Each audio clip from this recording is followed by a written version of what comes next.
సృష్టికి మూలం నీవే ప్రభో దత్త దిగంబర అవతారం నీలో సృష్టి వ్యవహారం విముక్తి రూపావో సాయి కరుణించే కాపాడోయి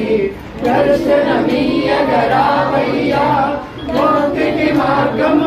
కవిని వస్త్రము ధరించి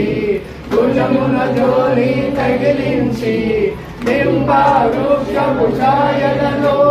కతీరు వేషపు ధారణలో కలియుగమందున వెలసితివి